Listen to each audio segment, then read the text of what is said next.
Imagine a world where a boy born into poverty, abandoned by his tribe, hunted by enemies, rises to command the largest land empire in all of human history.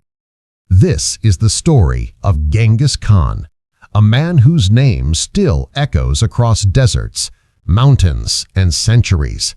A man who reshaped nations, redefined warfare, and changed the world forever. Today, we travel back to the windswept steppes of Mongolia to discover how one orphan transformed the world and built an empire that no one thought was possible. The Mongolian steppe is a wide, endless land. It is a place of sharp winds, rolling hills, and grass that stretches farther than the eye can see. For thousands of years, various tribes lived here. They survived by riding horses, hunting animals, and moving from place to place with the seasons. Life on the steppe was not easy. It demanded toughness, skill, and courage. In the year 1162, a boy named Temujin was born near the Anan River. He would one day become known as Genghis Khan, the founder of the Mongol Empire. But on the day he was born, no one could imagine the future he would create. Temujin's father, Yasugai, was a respected leader of a small Mongol clan. His mother, Hwelin, was known for her strength and resilience. Even the story of how Yasugai married Hwelin reveals the rough world of the Mongol tribes. She was taken by force from another tribe, a common practice among raiding groups of the steppe. When Temujin was still a child, tragedy struck. His father was poisoned by enemies. With Yasugai gone, the family lost its protection and status. The clan abandoned Hwelin and her children, leaving them alone in the wilderness with no food and no allies. It was during this time of suffering that Temujin learned the core lessons that would shape his future. Never trust unstable alliances. Always protect your people. Never surrender, even when the world turns against you. These years of hunger and hardship were not simply childhood difficulties. They were training. They forged Temujin's spirit and prepared him to change history. Life grew even harder as Temujin entered his teenage years. Without a father and without a tribe's support, survival seemed almost impossible. But Hwelin proved to be the foundation of the family's strength. She taught Temujin and his siblings how to find food in the wild, how to hunt, and how to defend themselves. She also taught them a lesson that would stay with Temujin forever. Loyalty is more precious than gold. Temujin was intelligent, ambitious, and determined. He began forming friendships and building alliances with other young warriors. One of these was a boy named Jamuka, who would become both his friend and future rival. The world of the Mongol tribes was full of conflict. Clans fought over resources, horses, and honor. Temujin discovered early that success required not just strength, but strategy and relationships. At the age of around 16, Temujin married Borta, a woman from the Konkarat tribe. Their marriage was both a partnership and an alliance. Borta would become one of the most important people in Temujin's life, someone who advised him, supported him, and played a crucial role in shaping his political rise. But soon after their marriage, tragedy returned. Borta was kidnapped by the Merkit tribe. Temujin, furious and determined, asked for help. He joined forces with his childhood friend Jamuka and with a powerful leader named Togrul, who had once been an ally of Temujin's father. Together, they launched a successful rescue mission. Borta was brought back safely. This victory marked Temujin's first major military achievement and proved that he had leadership potential. But success also brought danger. His growing influence began to worry other tribal leaders. Steppe politics worked like a balance scale. When one warrior grew stronger, others tried to weaken him. Temujin had taken his first steps toward power, but the road ahead was long, full of betrayal, war, and struggle. As Temujin's reputation grew, more warriors joined him. His army was not bound together by blood or tribe, which was unusual for Mongolian tradition. Instead, his followers were loyal to him personally because of his vision, fairness, and leadership. Temujin believed that anyone, not just nobles, could rise to power through merit. This idea changed everything. While other tribal leaders protected the old system of aristocracy, Temujin promoted talented warriors from any background. Former slaves, shepherds, orphans, all could become commanders if they proved loyal and skilled. This merit-based system made Temujin's army stronger than any other. But success created enemies. The other tribes, especially the Tatars, Naimans, and Ungarat groups, felt threatened. And Temujin's childhood friend, Jamuka, who came from a noble clan, believed that he had the rightful claim to leadership over all the Mongols. Their rivalry grew until it exploded into a brutal civil war. For many years, Temujin fought against Jamuka and other tribal leaders.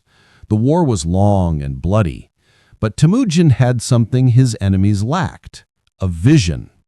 He dreamed of uniting all the Mongol tribes into one strong nation, a nation that could conquer not just the steppe, but the world beyond it. Slowly, Temujin defeated rival after rival. His army grew larger and more disciplined. His reputation as a leader spread across the entire steppe.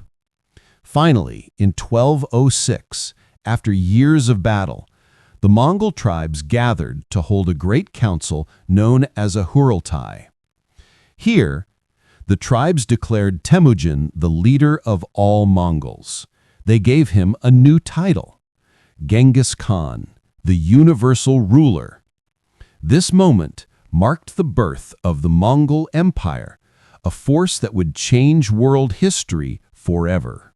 Once Genghis Khan united the Mongol tribes, he turned his attention outward.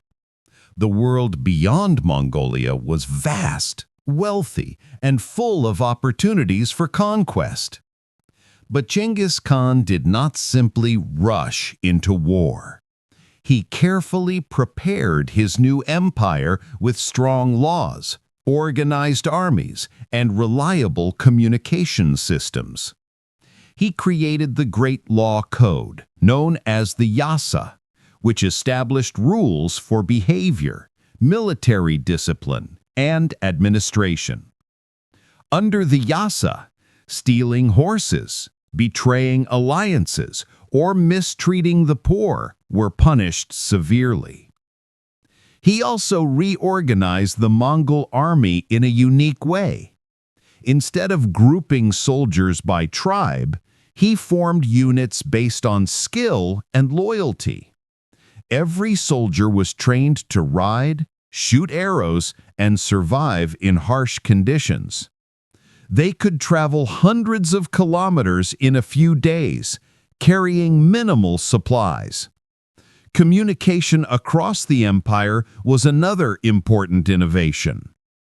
Genghis created a relay system called the Yam, a network of horse stations that allowed messages to travel quickly across long distances.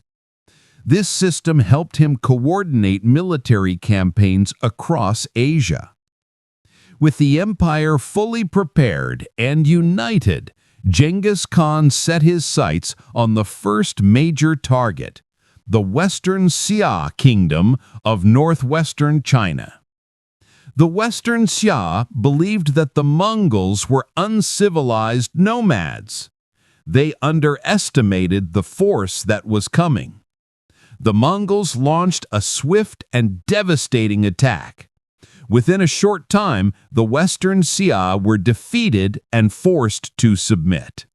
This was only the beginning. One of the most dramatic and consequential stories in the history of the Mongol Empire is the conflict between Genghis Khan and the Khwarez Empire, a powerful state stretching across modern-day Iran, Uzbekistan, Turkmenistan, and Kazakhstan. At first, Genghis Khan did not plan to conquer Khwarez. He wanted to establish trade relations. The Mongols sent merchants carrying valuable goods to the Khwarez Shah, al-ad-Din Muhammad, expecting peace and cooperation. But the Khwarez authorities suspiciously arrested the merchants, accusing them of being spies. Some were tortured and killed. When Genghis Khan sent diplomats to resolve the issue peacefully, the Shah executed one of them and humiliated the others. This insult was unbearable. In the Mongol world, killing a messenger was not only a political crime, it was a deeply personal affront. Genghis Khan vowed revenge. In 1219, he launched one of the most destructive invasions in history. The Mongol army crossed deserts, mountains, and rivers to strike the Khwarez cities with unprecedented speed and force. Cities like Bukhara, Samarkand, and Urgench fell one after the other.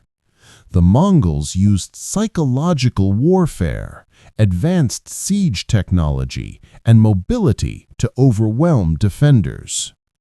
The Khwarez Shah fled, unable to stop the Mongol storm. The empire collapsed under the weight of Genghis Khan's fury. The fall of Khwarez sent a message to the world. Do not underestimate the Mongols. Do not insult their leader. Do not harm their ambassadors. The Mongol Empire now stretched across Central Asia, reaching from the borders of Persia to the rivers of northern China. After defeating Khwarezm, Genghis Khan returned his attention to China. The region was divided into several major states. One of the strongest was the Jin dynasty, which controlled northern China. The Mongols had fought the Jin before, but had not fully conquered them. Now, with more experience, a larger army, and solid alliances, Genghis Khan prepared for a massive campaign. The war lasted many years. The Jin possessed strong fortifications, massive cities, and large armies. But the Mongols had adaptability. They learned siege warfare from captured engineers.